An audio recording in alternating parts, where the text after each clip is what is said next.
আল্লাহ তাআলা কিয়ামতের কঠিন ময়দানে যেদিন স্বামী স্ত্রীকে চিনবে না, স্ত্রী স্বামীকে দেখে পালিয়ে যাবে, বন্ধু বন্ধুরে চিনবে না, পীর সাহেব মুরিদরে চিনবে না, মুরিদ পীর সাহেবরে চিনবে না, দলের কর্মী তার নেতারে চিনবে না, নেতা তার কর্মীরে চিনবে না, বন্ধু বন্ধুরে দেখে পালাবে। এই কঠিন মুহূর্তে সূর্যটা মাথার কাছে চলে আসবে, জমিনটা তামার জমিন হবে, আজকের জমিনের মতো নয়। মানুষ ঘর্মাক্ত, ক্লান্ত, শ্রান্ত মাথার মগজগুলো কানের ছিদ্র আর নাকের ছিদ্র দিয়ে বেয়ে বেয়ে পড়বে। বিশ্বনবী ফরমান, কিয়ামতের ওই কঠিন ময়দানে 7 শ্রেণীর ব্যক্তিকে রব্বুল আলামিন তার আরশের নিচে ছায়া দিবেন। তার মধ্যে প্রথম শ্রেণীর ব্যক্তি হলো ইমামুন আদিল, যে ইনসাফের সাথে বিচার করে, যে জাস্টিস সমাজে সার্ভ করে, যে সুশাসন নিশ্চিত করে, ওই ইমামুন আদিল। আদিল শব্দটা বুঝছেন না? ইন্নাল্লাহা ইয়া'মুরু বিল আদল, পাইছেন? আদিল। 7 শ্রেণীর ব্যক্তিকে আল্লাহ তাআলা সুশীতল আরশের নিচে ছায়া দিবেন, যেদিন তার দেয়া ছায়া ছাড়া কোনো ছায়া থাকবে না। এর প্রথম হচ্ছে ইমামুন আদিল, ন্যায়পরায়ণ শাসক। চিল্লায় বলেন সুবহানাল্লাহ।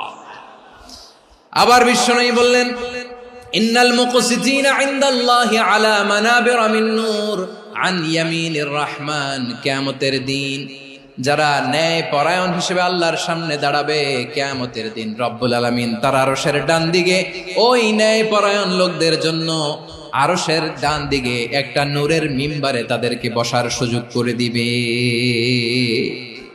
আল্লাহর আরশের ডান দিকে ন্যায় পরায়ণ লোকদের জন্য আল্লাহ তাআলা নূরের মিম্বার বানাবে। 4টে কেন কথা মনে করেছেন? আল আদাল, জাস্টিস। ইন্নাল্লাহা ইয়া'মুরু বিল আদল। আল্লাহ তাআলা এই আদালতের নির্দেশনা দেন, সুবিচার, সুশাসন। প্রিয় ভাইয়েরা, এটা আমরা বাংলাদেশে চাই কি চাই না? এই যে অরাজকতা, এই যে অন্যায়, এই যে জুলুম, এই যে ইনকনসিস্টেন্সি সমাজের অসঙ্গতির প্রধান কারণ জাস্টিস নাই, সুবিচার নাই, সুশাসন নাই। শেষবারের মতো আওয়াজ করে বলেন তো, আমরা বাংলাদেশে আদল চাই কি চাই না? তাহলে প্রথম নির্দেশনা শেষ। আল্লাহ তাআলা তোমাদেরকে আদলের আদেশ দেন।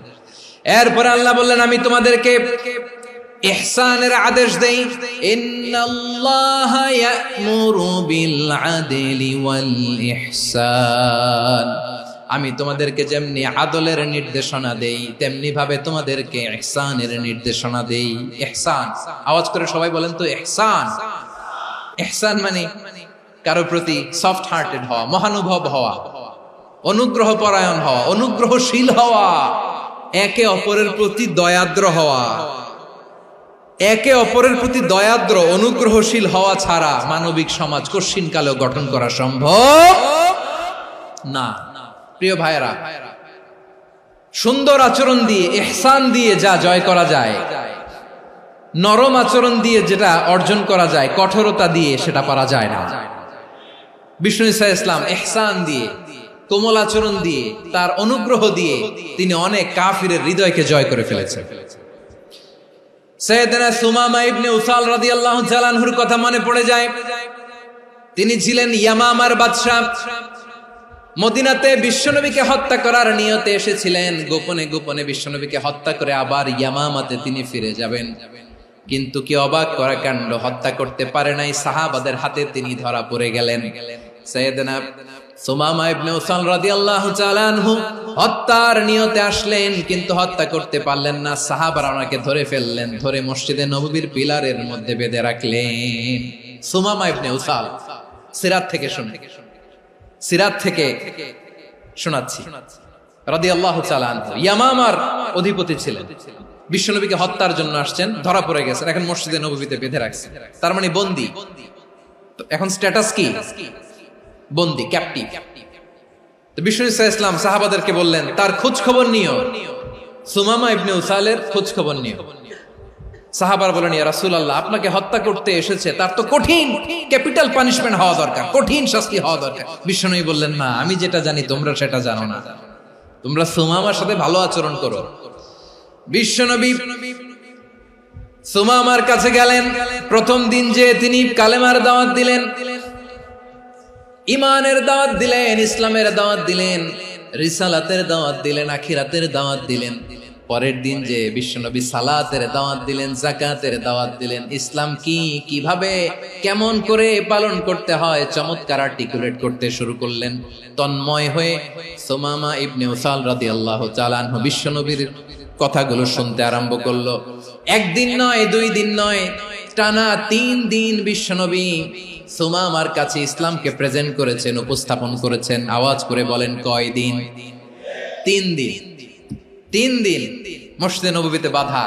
আর সাহাবীদেরকে বললেন, তার খোঁজ খবর নিও, তোমরা যে রুটি বানাও এর মধ্যে সবচেয়ে ভালো আটার রুটিটা তারে দিও, সবচেয়ে রিফাইন্ড খেজুর, যেটা পিওর খেজুর, এটা তারে দিও। আর বিশ্বনবী নিজের উট থেকে দুধ দহন করে ওনার বাড়ির এক কর্মচারীকে বলেছেন, দুধ দহন করে সুমামার জন্য নিয়ে যেও। সুবহানাল্লাহ পড়বেন না? সবাই তো অবাক, ইয়ামামা থেকে আসছে নবীকে হত্যা করতে, বিশ্বনবী দেখে তারে জামাই আদর করে। একদিন নয়, 2 দিন নয়, টানা 3 দিন বিশ্বনবী এভাবে সুমামার কাছে যেয়ে ইসলামকে প্রেজেন্ট করতে আরম্ভ করলেন, ইসলামকে উপস্থাপন করতে শুরু করলেন। আর তাকে চমৎকার এন্টারটেইনমেন্ট, আপ্যায়ন দিতে আরম্ভ করলেন। টানা 3 দিন যখন ইসলামের দ্য বিউটিজ অফ ইসলাম, ইসলামের সুমহান বাণী, সৌন্দর্য তার কাছে উপস্থাপন শেষ, তাকে আপ্যায়ন শেষ, বিশ্বনবী বললেন সাহাবাদেরকে, যাও এবার সুমামার হাতের পায়ের রশি দুটো খুলে দাও। সাহাবারা তর্ক জুড়ে দিলেন, লা ইয়া রাসূলুল্লাহ, এমনটা করবেন না, তো ভয়ঙ্কর ভয়ঙ্কর খুনি, কি জানি কি হয়ে যায়। বিশ্বনবী বললেন, না, তার হাতে পায়ের রশিগুলো খুলে দাও। সাহাবারা বিশ্বনবীর কথা মতো তার হাতে পায়ের রশিগুলো খুলে দিল। সুমামা মুহূর্তের মধ্যে মসজিদে নববী থেকে বের হয়, ইয়ামামায় ফিরে না যে মসজিদে নববীর পাশে একটা খেজুর বাগান ছিল, সেখানে চলে গেলেন। সেখানে একটা ছোট্ট কুয়া ছিল, কুয়ার পানি দিয়ে তিনি গোসল করলেন। সুবহানাল্লাহ পড়েন। কুয়ার পানি দিয়ে গোসল করে মসজিদে নববীর সামনে এসে বিশ্বনবী এবং সাহাবাদের সামনে দাঁড়িয়ে সাব্বাবা উঁচু করে বললেন, আশহাদু আল্লা ইলাহা ইল্লাল্লাহ ওয়া আশহাদু আন্না মুহাম্মাদান আবদুহু ওয়া রাসূলুহু। আমি সাক্ষ্য দিচ্ছি আল্লাহ ছাড়া কোনো ইলাহ নাই, আর মুহাম্মদ আল্লাহ তাআলার প্রেরিত বান্দা এবং রাসূল। প্রিয় ভাইয়েরা, ইহসান দিয়ে যা জয় করা যায়, কঠোরতা দিয়ে সেটা কঠিনকালেও জয় করা যায় না। আওয়াজ করে বলেন, ঠিক কি না? এবার সুমামা দাঁড়িয়ে বলে, ওগো নবী, আমি তো কালিমা পড়ে মুসলমান হয়ে গেলাম, এবার শোনেন, এই মুহূর্তের আগে আপনার চেহারার চাইতে নিকৃষ্ট কোনো চেহারা আমার কাছে ছিল না, কিন্তু শাহাদা পাঠ করার পরে আপনার চেহারার চাইতে উত্তম শ্রেষ্ঠ কোনো চেহারা আমার কাছে আর নাই। ও নবী, আজকের দিনের আগে ইসলাম ধর্মের চেয়ে নিকৃষ্ট অপছন্দনীয় কোনো ধর্ম আমার কাছে ছিল না, কিন্তু এই মুহূর্ত থেকে ইসলামের চেয়ে সেরা শ্রেষ্ঠ পছন্দনীয় কোনো ধর্ম আমার কাছে নাই। নবী গো, আজকের দিনের আগে মদিনার চাইতে অপছন্দনীয় নিকৃষ্ট কোনো শহর আমার কাছে ছিল না, কিন্তু এই মুহূর্তের পর থেকে মদিনার চাইতে কোনো শ্রেষ্ঠ শহর আমার জানা নাই। সে ছিল গমের বড় ডিলার, গম বেচত। কি বেচত? তার গম কিনে মক্কার লোকেরা রুটি খাইতো। সে ঘোষণা দিল, আজকে থেকে মক্কাবাসীদের জন্য সব গম আমি হারাম করে দিলাম, মক্কাবাসী এখন না খেয়ে মরে। সুবহানাল্লাহ পড়বেন না? মক্কাবাসী বিশ্বনবীর কাছে আসলেন, এসে বললেন, মুহাম্মদ, আমরা তো তোমার ভাই, তোমার চাচা, তোমার ভাতিজা, তোমার আত্মীয়, তুমি সুমামারে বলো সে যেন আবার গমের সাপ্লাই মক্কার জন্য অনুমতি দিয়ে দেয়। বিশ্বনবীর অনুমতি ক্রমে সুমামা আবার মক্কাতে গম পাঠাতে শুরু করলো। পড়েন সুবহানাল্লাহ। ইহসান, ইহসান দিয়ে আপনি যেটা জয় করতে পারবেন, you can win the heart of your enemies. ইহসান দিয়ে আপনি আপনার শত্রুর হৃদয়কে জয় করতে পারবেন। এজন্য আল্লাহ বললেন, ওয়া আনফিকু ফি সাবিলিল্লাহি ওয়া লা তুলকু বিআইদিকুম ইলাত তাহলুকা ওয়া আহসিনু ইন্নাল্লাহা ইউহিব্বুল মুহসিনিন। তোমরা আল্লাহর রাস্তায় দান করবে আর নিজেরা নিজেদেরকে ধ্বংসের হাতে ঠেলে দিও না। তোমরা একে অপরের প্রতি ইহসান করবে, কারণ ইহসানকারীদেরকে আল্লাহ বড় ভালোবাসেন। সুবহানাল্লাহ পড়েন।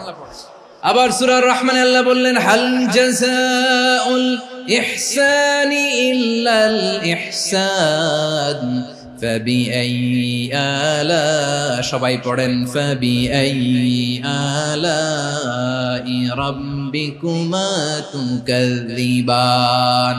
ইহসানের প্রতিদান হিসেবে ইহসানি হয়।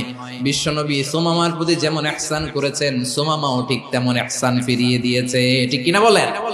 তাহলে এক নম্বরে হচ্ছে আদ, ন্যায় বিচার। দুই নম্বরে সবাই বলেন ইহসান, সদাচরণ। ইহসান দুই ধরনের প্রিয় ভাইরা, ইহসান ফিল ইবাদা, ইহসান ফিল মুআমালা। ইহসান ফিল ইবাদা হচ্ছে একাগ্র অনুভবে ইবাদতে ডুব দেওয়া, এর নাম ইবাদতের ইহসান। সুবহানাল্লাহ পড়ুন। বিশ্বনবী বলেন ইহসান মানে কি জানো নাকি?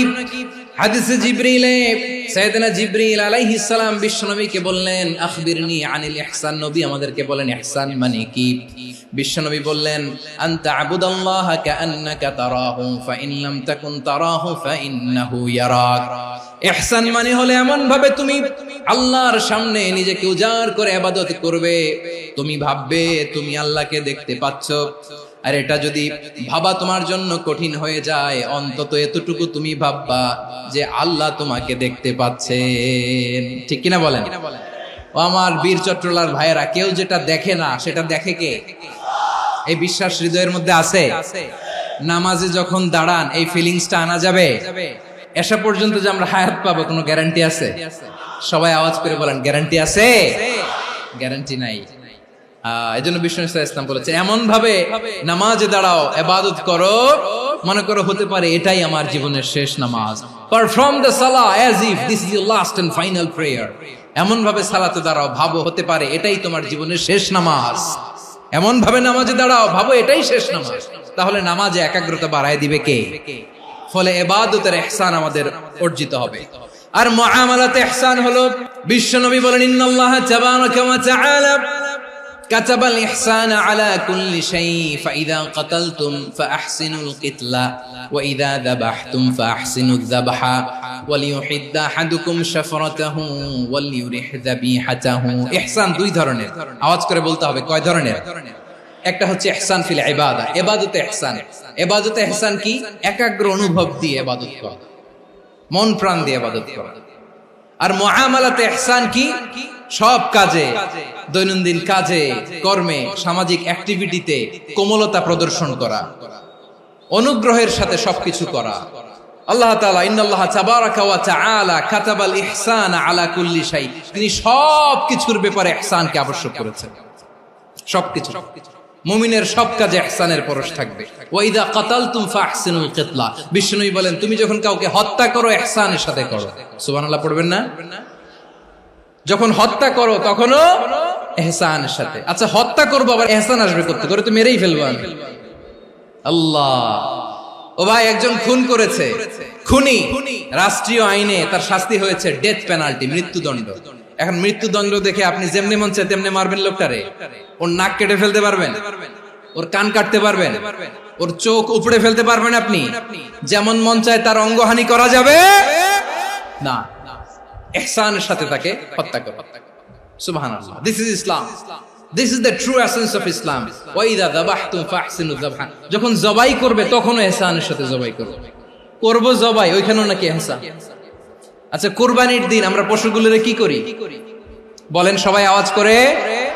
জবাই। জবাই মানে তো এটারে মেরেই ফেলতেছি, একটু পরে তো টুকরো টুকরো করে গোশতগুলো খাবো, এটা তো খাবো, এটা তো মেরেই ফেলবে। বিষ্ণু বলে না, জবাইয়ের মধ্যেও মুমিনের জবাইয়ের ভেতরেও ইহসানের পরশ থাকা চাই।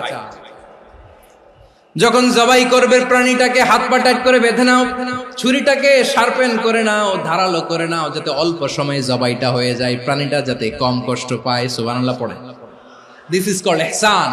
আল্লাহ তাআলা যেমনি আদলের আদেশ করেছেন, ন্যায় বিচার, জাস্টিস এনশিওর করতে বলেছেন, সমাজে ইহসানের ব্যবহার, ইহসানের অনুশীলন তিনি করতে বলেছেন। এজন্য মুমিনের প্রতিটি কাজে, আমার চট্টগ্রামের ভাইয়েরা আমার দিকে তাকান, খেয়াল করে শুনুন, মুমিন জীবনের প্রতিটি কাজে ইহসানের পরশ থাকা চাই। আমরা যেন আমাদের পরিবারের প্রতি ইহসান করি, আমরা যেন আমাদের কর্মচারীদের প্রতি ইহসান করি, আমরা যেন আমাদের কলিগদের প্রতি ইহসান করি, আমরা যেন আমাদের ভাইদের প্রতি ইহসান করি। মুমিন জীবনের প্রতি কাজে ইহসানের পরশ থাকার দরকার আছে না নাই? কথা বুঝতে পেরেছেন? তাহলে আল্লাহ তাআলার তিনটা আদেশ ছিল, কয়টা গেল? প্রথমে কি ছিল? আদল। 2 নম্বরে, 3 নম্বরে রব্বুল আলামিন বললেন ওয়া ইতাইদিল কুরবা, নিকটাত্মীয়দেরকে দান করো। নিকট আত্মীয়দেরকে দাও, যারা তোমাদের ব্লাড কানেকশনের আত্মীয় তাদেরকে তোমরা দাও। এখানে জেনারেলি বললেন দাও, কি দিব সেটা তিনি এখানে বলেন নাই, সেটা তিনি সূরাতুল ইসরার মধ্যে বলেছেন। আল্লাহ বলেন ওয়া আতিযাল কুরবা হাক্কাহ, নিকট আত্মীয়দেরকে তাদের অধিকার, তাদের প্রাপ্য তোমরা বুঝিয়ে দাও। দেখেন, একটা শান্তির সমাজ, একটা সমৃদ্ধ সমাজ, একটা মানবিক সমাজ গঠনের জন্য আল্লাহ তাআলা বেশি না, মাত্র 3টা অর্ডার, 3টা ভার্ডিক্ট তিনি জারি করেছেন। 1 নাম্বার সুশাসন, ন্যায় বিচার। 2 নাম্বার ইহসান। 3 নাম্বার নিকটাত্মীয়, যারা কাছের, তোমার ভেরি ক্লোজ রিলেশনশিপে আছে, তাদেরকে দাও। দাও, দিলে বাড়িয়ে দেয় কে? অনেকে দিতে চায় না, কৃপণতা করে। দিলে বাড়ায় দেয় কে? ও মিয়া, মদিনার মধ্যে সবচাইতে গরিব সাহাবী ছিল বেলাল রাদিয়াল্লাহু তাআলা আনহু। ওনার এন্টায়ার অ্যাসেট, সম্পদের পরিমাণ কতদূর জানেন? একটা লুঙ্গি। বেলাল রাদিয়াল্লাহু তাআলা আনহু, ওনার টোটাল ওয়েলথের এস্টিমেশন হচ্ছে মাত্র একটা লুঙ্গি। একটা লুঙ্গি, টোটাল ওয়েলথ এস্টিমেশন, টোটাল সম্পদের পরিমাণ বেলাল রাদিয়াল্লাহু তাআলা আনহুর কি ছিল?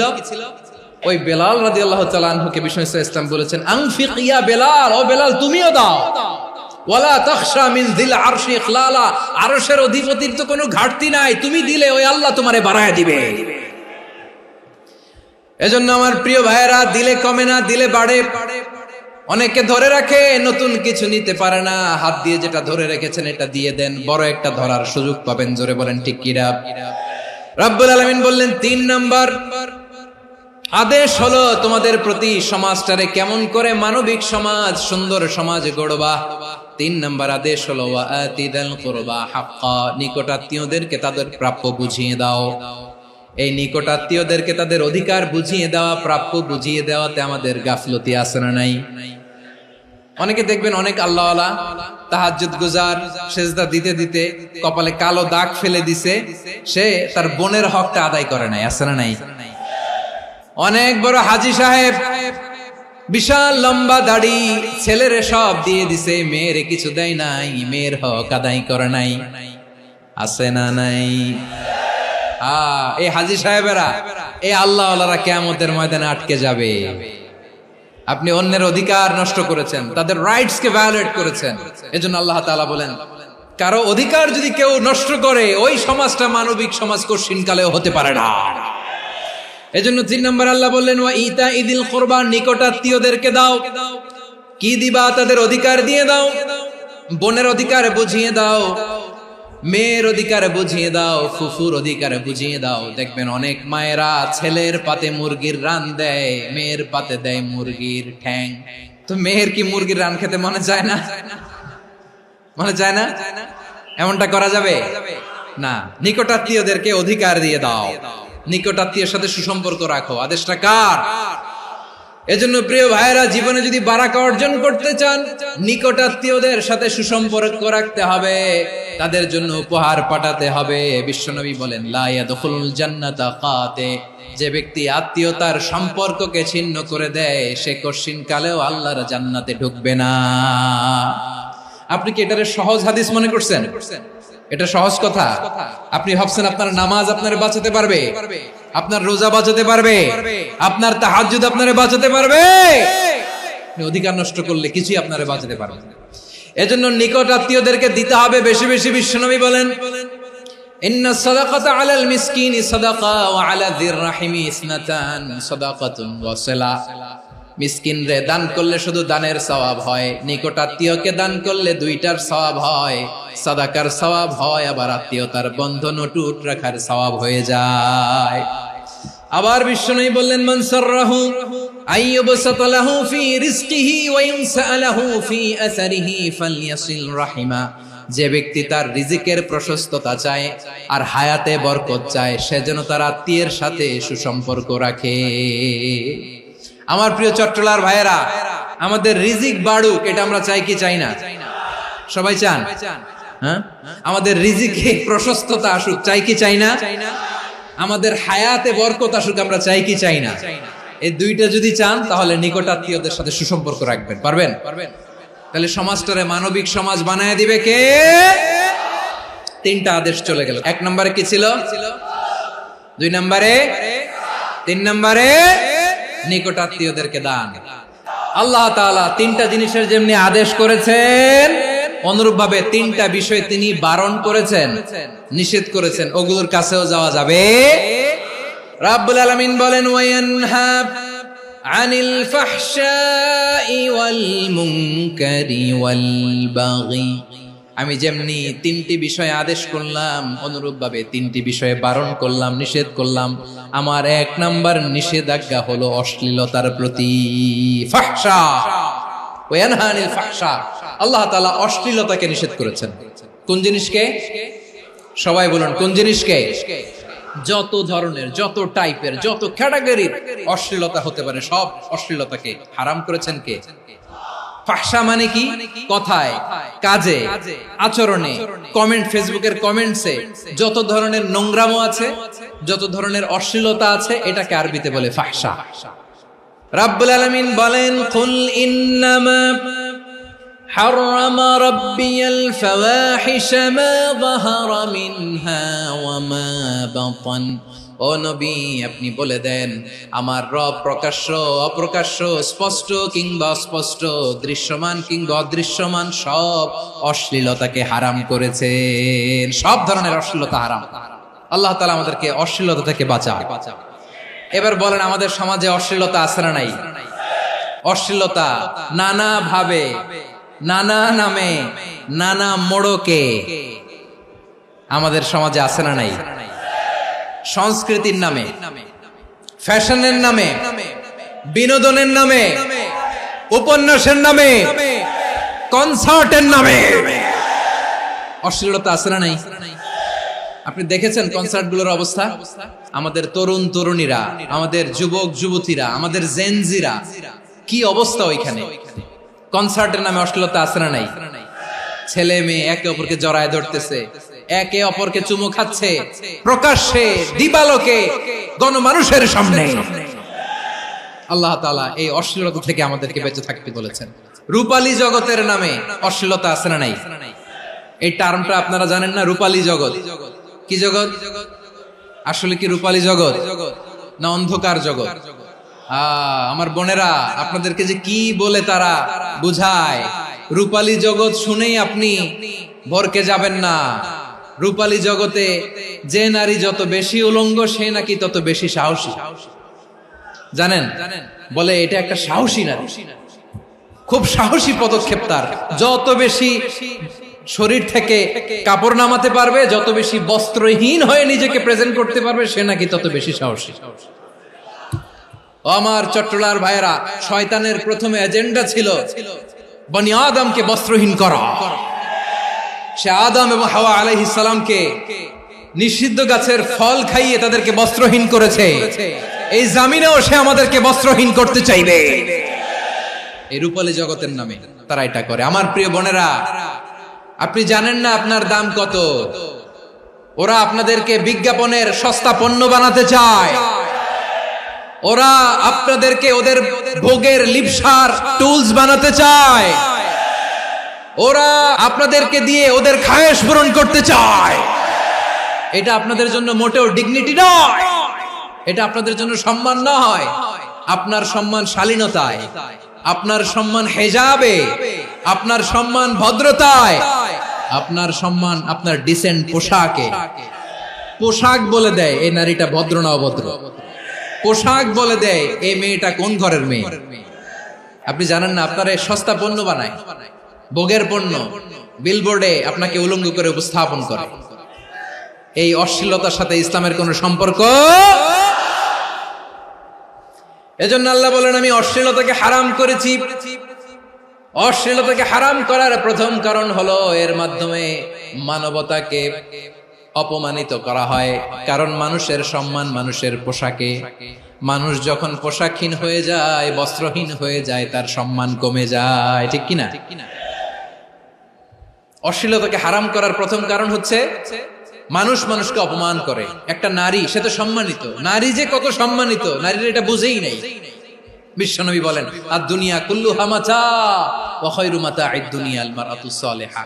আমার বোনেরা, 5টা প্যান্ডেলে আপনারা এলইডিতে আমার আলোচনা শুনছেন, আমি জানি। আপনাদের এই গর্ভ যে কত দামি আপনি জানেন না। আপনার পেট থেকেই আসবে আগামী দিনের সালাহুদ্দিন আল আইয়ুবী, আপনার পেট থেকেই আসবে অনাগত দিনের ইমাম মাহদী আল মুনতাযর, আপনার পেট থেকেই আসবে অনাগত দিনের ফয়সাল, ওয়াসিম, মুগ্ধ, আবু সাইদের মতো বীর যোদ্ধা। আমার প্রিয় বোনেরা, আমার প্রিয় বোনেরা, বিশ্বনবীর কথার ওজন খেয়াল করেন। আদ-দুনিয়া কুল্লুহা মাতা ওয়া খায়রু মাতা'আদ দুনিয়া আল মারআতুস সালিহা। দুনিয়ার সবকিছুই অ্যাসেট, এর মধ্যে সবচেয়ে দামি অ্যাসেট নেককার নারী। আপনার গর্ভ যে কত দামি আপনি জানেন না। নিজের সময়টাকে কাজে লাগান, কোরআন পড়েন, সুন্নাহ পড়েন। আপনার অনেক দায়িত্ব ঘরে। You are the MD of your family. একটা family it's a very big institution. পরিবার একটা অনেক বড় প্রতিষ্ঠান, and you are the MD of your institution. আপনি এই পরিবারের MD, managing director of your family. এখানে আপনার কত দায়িত্ব। আপনি ছেলে মেয়েদেরকে তারবিয়া করবেন, আপনি আপনার স্বামীর জন্য ঘরটারে জান্নাতের নীর বানাবেন, আপনার জন্য জান্নাতের ডুপ্লেক্স বাড়ি ওইখানে তৈরি করে রাখবে কে? আপনি যে কত দামি আপনি জানেন না। নারীদেরকে আল্লাহ বানিয়েছেন উচ্চতর করে, নিম্নতর নয়। নারীদেরকে ছোট্ট জিনিস দিলে এটারে বড় করে দেয়। নারীদেরকে ভ্রূণ দিলে, শুক্রাণু দিলে নারী এটারে বাচ্চা হিসেবে উপহার দেয়, ঠিক কিনা? বিয়ের মাধ্যমে স্বামী যখন তার শুক্রাণু তার স্ত্রীকে উপহার দেয়, স্ত্রী রিটার্নে কি উপহার দেয়? ফুল ফর্ম বেবি, মানব সন্তান। দেখছেন, আপনি দিলেন একটুকুনি, দিছে বিশাল। আপনি যদি নারীকে বাজার এনে দেন, নারী এটাকে সুস্বাদু খাবারে রূপান্তর করে দেয়। আপনি তাকে একটা মুচকি হাসি দিয়ে দেন, সে তার কলিজা দিয়ে দেয়।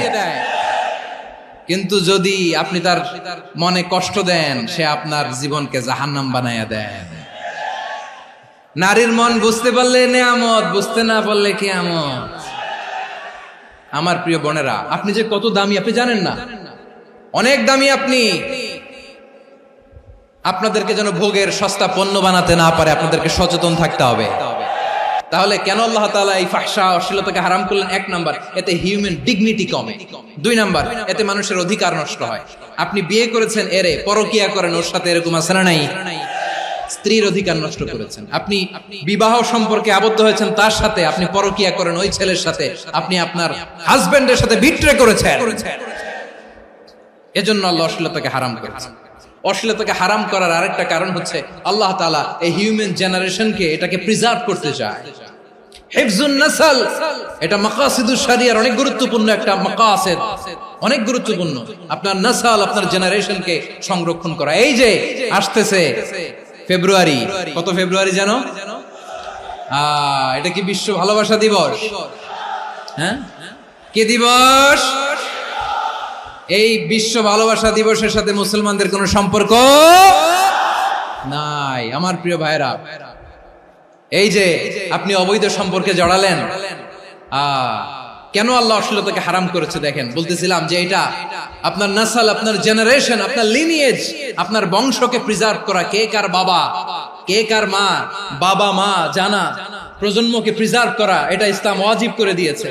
এই যে অবৈধ সম্পর্কের কারণে, বিশ্ব বেহায়া দিবসের কারণে, এগুলোর আউটকাম, আউটপুট হিসেবে মাঝে মাঝে এই ঢাকা মেডিকেলের ডাস্টবিনে নবজাতকের বাচ্চার কান্নার আওয়াজ শুনতে পাওয়া যায়। চট্টগ্রাম মেডিকেলের ডাস্টবিনে নবজাতকের কান্না শুনতে পাওয়া যায়। বীর চট্টলার মুসলমানেরা বুঝতে পারলে আওয়াজ করে বলেন, এই যে চট্টগ্রাম মেডিকেলে যে নবজাতকটা পাওয়া গেল, ওর বাবাকে আমাকে বলেন, ওর মাকে, ও কোন ফ্যামিলির সন্তান কেউ জানে? আপনি হিউম্যান ডিগনিটিকে অপমান করেছেন না? আপনি তার ভবিষ্যৎকে অন্ধকার করেছেন না? আপনি তার লিনিয়েজকে প্রশ্নবিদ্ধ করে দিয়েছেন না? এই জন্য আল্লাহ তাআলা অশ্লীলতাকে আমাদের জন্য হারাম করে দিয়েছেন। পড়েন সুবহানাল্লাহ। এই জন্য রাব্বুল আলামিন বলেন, কুল ইন্নামা হারামা রাব্বিয়াল ফাওয়াহিশা মা যাহারা মিনহা ওয়া মা বাতান। প্রকাশ্য অপ্রকাশ্য সব অশ্লীলতাকে হারাম ঘোষণা করে দিয়েছে কে? আবার দুনিয়ার বুকে যারা অশ্লীলতার প্রসার করে তাদের জন্য শাস্তি মজুদ রেখেছে কে? রব্বুল আলামিন বলেন, ইন্নাল্লাযীনা ইউহিব্বুনা আন তাশিআল ফাহিশাতু ফিল্লাযীনা আমানু লাহুম আযাবুন আলীমুন ফিদ দুনিয়া ওয়াল আখিরাতি ওয়াল্লাহু ইয়ালামু ওয়া আনতুম লা তা'লামুন। নিশ্চয়ই যারা বিশ্বাসীদের মাঝে অশ্লীলতার প্রচার প্রসার করতে চায় তাদের জন্য আমি মর্মন্তুদ শাস্তি প্রস্তুত করে রেখেছি, দুনিয়াতেও রেখেছি, আখিরাতেও রেখেছি। ঘোষণাটা কার? যারা এই নাটকের নামে, সিনেমার নামে, রূপালী জগতের নামে, মুভির নামে, ওটিটি প্ল্যাটফর্মের নামে আমার সমাজে অশ্লীলতা ছড়াতে চায় তাদের জন্য কঠিন মর্মন্তুদ শাস্তি মজুদ রেখে দিয়েছে কে? ও আমার বোনেরা, এখনো আপনি জাগবেন না? এখনো আপনার চিন্তার দুয়ারে এখনো নাড়া পড়ে নাই? ওরা আপনাকে উলঙ্গ বানাতে চায়, ওরা আপনাকে আইটেম গার্ল বানাতে চায়। এজন্য ইসলাম অশ্লীলতাকে হারাম করেছে। হারাম। ইসলাম বলেছে যোজন যোজন দূরে থাকো, ওরা বলে না কাছে আসো, কাছে আসার গল্প, ক্লোজ আপ ওয়ান, কাছে আসার গল্প আছে না নাই? তাহলে অশ্লীলতার সাথে আমাদের কোনো সম্পর্ক? সবাই বলতে পারেননি, আওয়াজ করে বলুন, অশ্লীলতার সাথে আমাদের কোনো সম্পর্ক? আমরা এই সমস্ত ক্লোজ আপ ওয়ান, কাছে আসার গল্পের প্রোগ্রামে যাব? আমরা কোন ধরনের অশ্লীল কন্টেন্ট সোশ্যাল মিডিয়ায়, টিভিতে দেখব? কি যুগ যে আমরা কাটাচ্ছি আপনি কল্পনা করতে পারবেন না। পর্ন ইন্ডাস্ট্রি, নারী পুরুষের বস্ত্রহীন যুগল দৃশ্য, এটাকে দিয়ে ওরা কোটি ডলারের ইন্ডাস্ট্রি বানিয়েছে। পুরো মানব ইতিহাসে এরকম জঘন্য সময় মানব ইতিহাস পার করে না। পর্ন এটা ইন্ডাস্ট্রি হয়ে গেছে। আমাদের এই যুবকগুলো, জেনজিগুলো, ওদের চরিত্র বাঁচাবে কি করে? কেমন করে হেফাজত করবে ওদের এই মূল্যবান চরিত্র? আমার প্রিয় ভাইরা, এই অশ্লীলতার দ্য লেটেস্ট ভার্সন হচ্ছে LGBTQ, শরীফ থেকে শরীফা। শুনছেন আপনারা? দেখতে পুরুষ, আসলেই পুরুষ, সুস্থ একজন পুরুষ, 4 সন্তানের বাবা, বলে আমি মনে মনে নারী। দেখতে নারী, সুস্থ নারী, আসলেই সে দিব্যি একজন নারী, বলে আমি মনে মনে পুরুষ। সবচেয়ে ভয়ঙ্কর অশ্লীলতার সবচাইতে লেটেস্ট ভার্সন হচ্ছে এই ট্রান্সজেন্ডারিজম। সুস্থ পুরুষ তার বায়োলজিক্যাল গ্রোথকে হরমোন দিয়ে স্টপ করে দিয়ে সে সার্জারি করে নারী হতে চায়, সুস্থ নারী পুরুষ হতে চায়। পুরুষ পুরুষের প্রতি সেক্সুয়ালি আকর্ষণ বোধ করে, এটা লূত আলাইহিস সালামের কওমের মধ্যে ছিল। এটাকেও আল্লাহ কোরআনে ফাহিশা বলেছেন। ওয়ালুতান ইয قال لقومه أتأتون الفاحشة ما سبقكم بها من أحد من العالمين। লূত আলাইহিস সালাম বললেন, তোমরা কি এমন এক অশ্লীল কার্যক্রমে ডুব দিলে নাকি যেটা গোটা বিশ্বের কেউ কখনো করে নাই, তোমরাই প্রথম করেছো? পড়েন নাউযুবিল্লাহ। এই পশ্চিমের এই রোগ আমার দেশে যেন আসতে না পারে, আমাদের সজাগ থাকতে হবে। প্রিয় ভাইরা, চিল্লায় বলেন ঠিক কি না? পশ্চিমের অবস্থা ভয়ঙ্কর। পাশ্চাত্যে, আমি যুক্তরাষ্ট্রে ছিলাম অনেকদিন, কয়েক মাস, বিভিন্ন স্টেটে ঘুরেছি। গার্ডিয়ানরা উদ্বিগ্ন, ছেলে মেয়েদেরকে, ছোট্ট ছেলে মেয়ে, ওদেরকে জিজ্ঞেস করে, তুমি how do you feel right now inside yourself? তুমি ভিতরে ভিতরে কেমন ফিল করো? তোমার কি ছেলে ছেলে লাগে না মেয়ে মেয়ে লাগে? আচ্ছা বলেন, এই ছোট্ট বাচ্চাটা ওকে এগুলো জেন্ডার অ্যাসাইনমেন্ট বলতে এগুলো কিছু বুঝে? এইভাবে মিসগাইড করা হচ্ছে। কৌতূহল বশত ছোট্ট ছেলে যদি বলে আমার তো মেয়ে মেয়ে লাগে, তখন বলে যে না তুমি মেয়ে, ছেলে না। মা বাবা বাধা দিলে ওকে আলাদা গভর্নমেন্ট হাউসে নিয়ে যায়। ভয়ঙ্করতম অবস্থা। আমরা একটা সময় শুনতাম যে হুজুর আমার ছেলেটা খুব ভালো, হাফেজে কোরআন, আল্লাহওয়ালা। হুজুর আমার ছেলে দাড়ি রাখছে, আল্লাহওয়ালা। হুজুর আমার ছেলে 5 ওয়াক্ত সালাত জামাতের সাথে পড়ে, তার মানে আল্লাহওয়ালা। পশ্চিমে যে আমি কি শুনছি জানেন? ওরা বলে হুজুর আমার ছেলেটা ইউনিভার্সিটির একটা মেয়ের সাথে প্রেম করে, ও খুব আল্লাহওয়ালা, হুজুর দোয়া করবেন। এর কারণ ওদের কাছে আল্লাহওয়ালার ক্রাইটেরিয়া হচ্ছে, হুজুর আমার ছেলেটা আরেক ছেলের পছন্দ করে নাই, আমার মেয়েটা আরেক মেয়েকে ভালোবাসে নাই, এজন্য আমার ছেলেটা আল্লাহওয়ালা, হুজুর ওর জন্য একটু দোয়া করে দিয়ে। কি চ্যালেঞ্জ ওরা ফেস করতেছে। ওনার ছেলে যে আরেক ছেলেরে বিয়ে করবে না, এটাতেই উনি খুশি যে আলহামদুলিল্লাহ আমার ছেলেটা একটা মেয়েরে ভালোবাসে, আমার মেয়েটা একটা ছেলেরে ভালোবাসে, মানে এটা খুব আল্লাহওয়ালা। নাউজুবিল্লাহ পড়তে পারলেন না? এজন্য অশ্লীলতার সাথে আমাদের কোন সম্পর্ক। রাব্বুল আলামিন বলেন ওয়ায়ানহা আনিল ফাহশাই ওয়াল মুনকারি ওয়াল বাগি, তিনটা জিনিসকে আমি নিষিদ্ধ করলাম। এক নাম্বার হলো ফাহশা, অশ্লীলতা। দুই নম্বরে হলো মুনকার, সমস্ত মন্দ কাজ। মুনকার মানে হচ্ছে যত মন্দ কাজ, খারাপ কাজ, বাজে কাজ, এটার বলে মুনকার। এটার কি বলে? আপনারা পড়ছেন না, তা'মুরুনা বিল মা'রুফি ওয়া তানহাউনা আনিল মুনকার। সৎ কাজের আদেশ, অসৎ কাজের নিষেধ। মুনকার, মুনকার হচ্ছে মানুষের স্বাভাবিক বিবেকবোধ যেটাকে খারাপ বলে, ওইটাই মুনকার। পৃথিবীর সব আসমানি গ্রন্থ যেটাকে খারাপ বলেছে, মানুষের স্বাভাবিক বিবেকবোধ যেটাকে খারাপ বলেছে, এগুলো সব মুনকার। যেমন ইফতিজিং, এটা কি ভালো না খারাপ? মজুদদারি, খাদ্যে ভেজাল দেওয়া, ওজনে কম দেওয়া, মাছে ফরমালিন মিশানো, চাঁদাবাজি, টেন্ডারবাজি, দখলবাজি, এগুলো আমাদের স্বাভাবিক বিবেকেই বলে এগুলো খারাপ, এগুলো হচ্ছে মুনকার। আল্লাহ তাআলা এই মুনকার থেকে আমাদেরকে বেঁচে থাকতে বলেন, আর শয়তান এই মুনকারের প্রতি আমাদেরকে উদ্বুদ্ধ করে। আল্লাহ তাআলা বললেন, ইয়া আইয়ুহাল্লাযীনা আমানু লা তাত্তাবিউ খুতুওয়াতিশ শাইতান ওয়া মান ইয়াত্তাবি' খুতুওয়াতিশ শাইতানি ফাইন্নাহু ইয়া'মুরু বিল ফাহশাই ওয়াল মুনকার। আল্লাহ বললেন, আমার গোলামেরা শোনো শোনো, ও আমার বিশ্বাসী বান্দারা খবরদার, তোমরা কশিনকালেও শয়তানের পদাঙ্ক অনুসরণ করবে না, কারণ শয়তান তোমাদেরকে অশ্লীলতা এবং মন্দ কাজের দিকে উদ্বুদ্ধ করে। আমাদের কাজ হচ্ছে শয়তান আমাদেরকে যেদিকে নিতে চায় আমরা তার উল্টা দিকে যাব। শয়তান এই মন্দ কাজকে আমাদের কাছে বিউটিফাই করে, চাকচিক্যময় করে আমাদের সামনে উপস্থাপন করে। এজন্য আল্লাহ বলেন মুনকারকে থামাতে হবে, মুনকার প্রতিরোধ করতে হবে। মুনকার প্রতিরোধের দায়িত্ব শুধু আমাদের নাকি? শুধু আপনার খতিব সাহেবের, ইমাম সাহেবের, নাকি মুসলিম উম্মার সবার? আওয়াজ করে বলুন, মুনকার অসৎ কাজ প্রতিরোধের দায়িত্ব কার?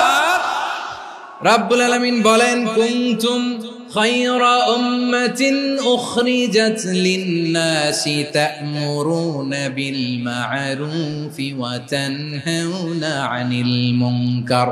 তোমাদেরকে শ্রেষ্ঠ জাতি করে জমিনের মধ্যে আবির্ভূত করা হয়েছে, যাতে করে তোমরা জমিনের ভেতরে সৎ কাজের আদেশ করতে পারো আর অসৎ কাজের নিষেধ করতে পারো। উম্মাহ, কুনতুম খায়রা, তাহলে গোটা উম্মার দায়িত্ব, এটা বুঝতে পারছেন তো? আচ্ছা, আরো নিচে আসেন।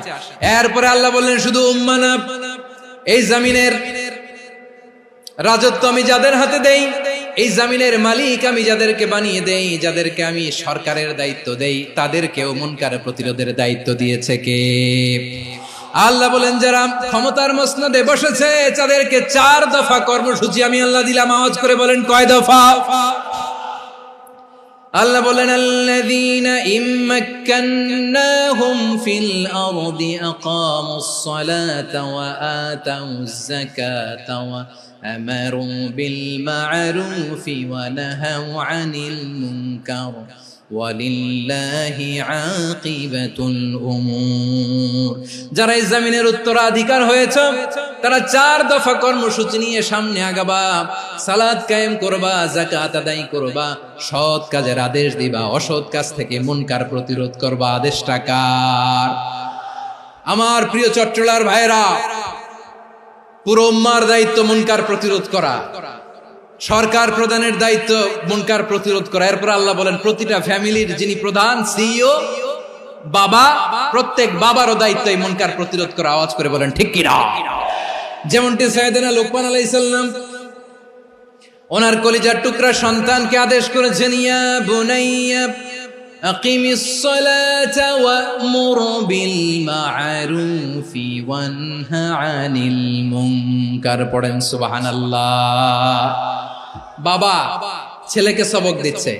লোকমান আলাইহিস সালাম ছেলেকে বলতেছে, ওরে আমার কলিজার টুকরা সন্তান, ওরে আমার বাছা, নামাজ কায়েম করবা, সৎ কাজের আদেশ দিবা, আর মুনকার প্রতিরোধ করবা, অসৎ কাজ, সমাজ থেকে খারাপ কাজকে ঝেঁটে বিদায় করে দিবা। তাহলে দেখেন, আমি স্টেপ বাই স্টেপ নামলাম। পুরা উম্মার দায়িত্ব, জমিনের উত্তরাধিকারী আল্লাহ যাদেরকে বানিয়েছেন সরকার, তাদের দায়িত্ব, প্রতিটি ফ্যামিলির প্রধানের দায়িত্ব, এরপরে বিশ্বনবী বলেন সচেতন প্রতিটি মুসলিমের দায়িত্ব সমাজ থেকে মুনকারকে উৎখাত করা। বিশ্বনবী বলেছেন, মান রাআ মিনকুম মুনকারান ফালিয়ুগাইয়িরহু বিয়াদিহি ফাইন লাম ইয়াস্তাতি ফাবিলিসানিহি ওয়া ইন লাম ইয়াস্তাতি ফাবিকলবিহি ওয়া যালিকা আযআফুল ঈমান। সমাজে যে মুনকার দেখবে, খারাপ কাজ দেখবে, সে যেন হাত দিয়ে সেটাকে থামায়। আমার প্রিয় ভাইরা, না থামালে আমরাই ডুববো শেষমেশ। আমাদের বাঁচার জন্য হইলেও থামাইতে হবে। রব্বুল আলামিন বলেন, ওয়াত্তাকু ফিতনাতাল লা তুসিবান্নাল্লাযীনা যালামু মিনকুম খাসসা। ও আমার গোলামেরা, ওই আযাবকে ভয় করো যে আযাব যখন আমি জমিনের বুকে পাঠাই, শুধু জালেমদেরকেই মারি না, আলেমদেরকেও মারি। আযাব যখন আসে তখন শুধু জালিমই মরে না, আলেমও মরে। জানেন, মুসা আলাইহিস সালামের পায়ে একবার লাল পিঁপড়া, তো উনি রেগে মেগে পাশি দেখে লাল পিঁপড়ার বাসা, পা দিয়ে ডলে মুছে সবগুলো পিঁপড়া মেরে ফেলছে।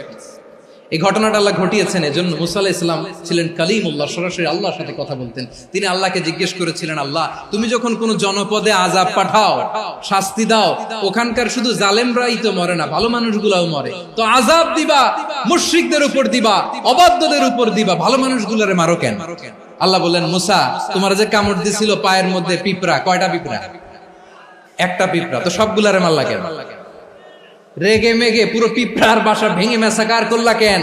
আমি যখন অ্যাকশনে যাই, আমি যখন শাস্তি দেই, তখন এত বাস বিচার করা হয় না, বাস বিচার করা যায় না। যখন অ্যাকশনে যাওয়া হয়, ওইটা ডাইরেক্ট অ্যাকশন হয়ে যায়। চিল্লায় বলো ঠিক কি না? এজন্য আমাদের বাঁচার জন্য হলেও এই পাপ থামাতে হবে, এই শয়তানের অট্টহাসি থামাতে হবে, অন্যায় অপরাধ সমাজ থেকে আমাদের থামাতে হবে। কারণ আযাব আসলে ওরাও মরবে, আমরাও মরব। একটা জাহাজ 2 তলা, আপনি আছেন 2য় তলায়। নিচের তলার কিছু লোক জাহাজের তলা ছিদ্র করতে আরম্ভ করছে। কি ছিদ্র করতেছে? আচ্ছা, জাহাজের তলা ছিদ্র করলে তলা দিয়ে কি ঢুকে? এখন আপনি যদি বলেন আমার কি, আমি তো 2 তলায়, আমি তো ভালো আছি, ওরা ছিদ্র করে ওরা মরবে। আসলে কি শুধু ওরা মরবে? তলা দিয়ে যখন পানি ঢুকবে, জাহাজ ঢুকলে আপনিও মরবেন। এজন্য নিজে মরার আগে ওই পাগলগুলোর নিচতলায় যে থামাতে হবে। চিল্লায় বলেন ঠিক কি না? এজন্য আল্লাহ বললেন, মুনকার প্রতিরোধের দায়িত্ব সমাজের টপ টু বটম সবার। এজন্য মুনকার প্রতিরোধ করার দরকার আছে না নাই? সমাজে এই যে ইফটিজিং হয়, আপনার বোনের বয়সী একটা মেয়েকে কিছু বখাটে টিটকারি করে, এই বলে সেই বলে, নোংরা কথা বলে, রাস্তায় দেখেও আপনি পাশ দিয়ে না দেখার মতো চলে যান কেন? আপনি দাঁড়ান না কেন? আপনি দাঁড়ালেই তো থেমে যাবে, কারণ সত্যের যে শক্তি, তার সামনে মিথ্যা মুখ থুবড়ে পড়ে। আপনার সামনে ও কিছুই না, নাথিং। আপনি দাঁড়ান, ওকে প্রশ্ন করেন যে আমার বোনকে তুমি ডিস্টার্ব করো কেন? আপনাকে দেখে আরো 5 জন দাঁড়াবে, 5 জনকে দেখে আরো 10 জন দাঁড়াবে। আমাদের নীরবতা আর আমাদের নিশ্চুপ থাকাই জালিমদেরকে আরো শক্তিশালী জালিম বানিয়েছে। এজন্য মুনকার প্রতিরোধের দায়িত্ব আমাদের সবার। টেন্ডারবাজি, চাঁদাবাজি, দুর্নীতি, অপরাধ, দখলদারিত্ব, মজুদদারি, এগুলো সবকিছু একসাথে প্রতিরোধ করতে হবে। ঠিক কিনা বলেন? একটা মানবিক সমাজ যদি চাই, প্রতিরোধ করতে হবে। প্রিয় ভাইয়েরা, আল্লাহর শপথ নিয়ে বলি, এই নাসিহাত গুলো সবার জন্য, সব দলের জন্য, সব মতের মানুষের জন্য।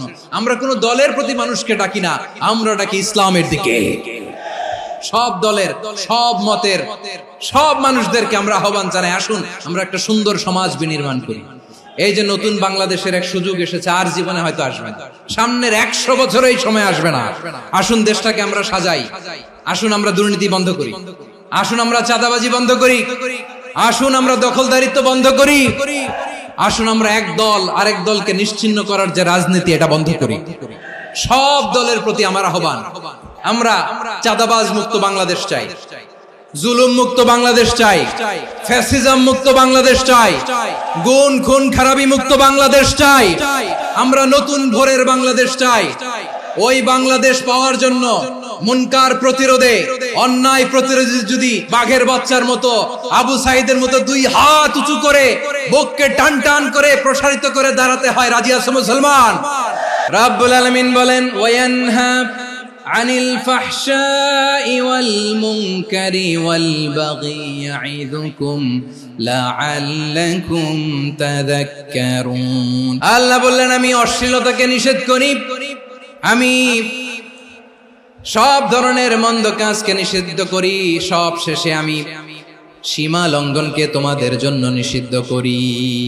নিষিদ্ধ করেছেন কয়টা জিনিস? 1 নম্বরে অশ্লীলতা, 2 নম্বরে মুনকার তথা সব মন্দ কাজ, 3 নম্বরে আল বাগি সীমা লঙ্ঘন, ক্রসিং দ্য লিমিট।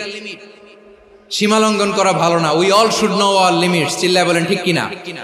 একই আয়াতে আল্লাহ বললেন, কুল ইন্নামা হারামা রাব্বিয়াল ফাওয়াহিশা মা যাহারা মিনহা ওয়া মা বাতানা ওয়াল ইসমা ওয়াল বাগিয়া বিগাইরিল হক।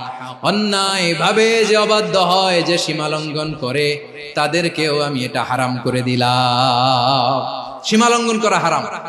আল্লাহ বারবার বারবার আমাদেরকে ওয়ার্নিং দেয়। যখন আমরা থামি না তখন আল্লাহ ধরে, আর যখন ধরে তখন ছাড়ে না। ধরে ধরে ধরে না, ধরলে আল্লাহ। ফেরাউনকে কিন্তু হুট করে ধরে নাই, আপনারা জানেন 9 বার ওয়ার্নিং দিয়েছে। ফেরাউনকে আল্লাহ তাআলা ওয়ার্নিং দিয়েছিল কয়বার? রাব্বুল আলামিন বলেন, ওয়ালাকাদ আতাইনা মূসা 9 আয়াতিন বাইয়িনাত। 9টা মুআজিজা দেখিয়েছি, 1 2 3 বারবার এইভাবে রিমাইন্ডার, ওইভাবে রিমাইন্ডার, এইভাবে নসিহত, ওইভাবে দাওয়া। ফাকুলা লাহু কাওলান লাইয়িনা, নরম করে বলো, সফট করে বলো, যত ওয়ে হতে পারে দাওয়া মেথডোলজি। মুসা আলাইহিস সালামের সব অ্যাপ্লাই শেষ, 10ম বারে যে আল্লাহ ধরছে। 10ম বারে যে ধরেছে। এজন্য আল্লাহ বলেন, আমি সীমা লঙ্ঘনকে পছন্দ করি না। কোরআনের অন্য আয়াতে বাগীকে বলা হয়েছে আল ইতিদা। সীমা লঙ্ঘন যারা করে তাদেরকে আল্লাহ বলেছেন মুতাদিন। ওয়াকাতিলু ফি সাবিলিল্লাহিল্লাযীনা ইউকাতিলুনাকুম ওয়া লা তা'তাদু ইন্নাল্লাহা লা ইউহিব্বুল মুতাদিন। আমি সীমা লঙ্ঘনকারীদেরকে কোশ্চিনকালেও পছন্দ করি না। আমরা যেন সীমা লঙ্ঘন না করি, রাজি আছেন তো? যে কোনো ক্ষেত্রে ইবাদতে যেন সীমা লঙ্ঘন না করি। অনেকে আমরা ইবাদতে সীমা লঙ্ঘন করে ফেলি। বিশ্বনবী সাল্লাল্লাহু আলাইহি ওয়াসাল্লাম যেটা শিখিয়েছেন, এর বাইরে যে অতিরিক্ত বুজুর্গ হতে চায়, এরকম আছে না নাই? কোন ক্ষেত্রেই সীমা লঙ্ঘন করা যাবে, এমনকি যুদ্ধ ক্ষেত্রেও না। বিশ্বনবী সাল্লাল্লাহু আলাইহি ওয়াসাল্লাম বলেন, খবরদার যুদ্ধ ক্ষেত্রেও সীমা লঙ্ঘন করো না।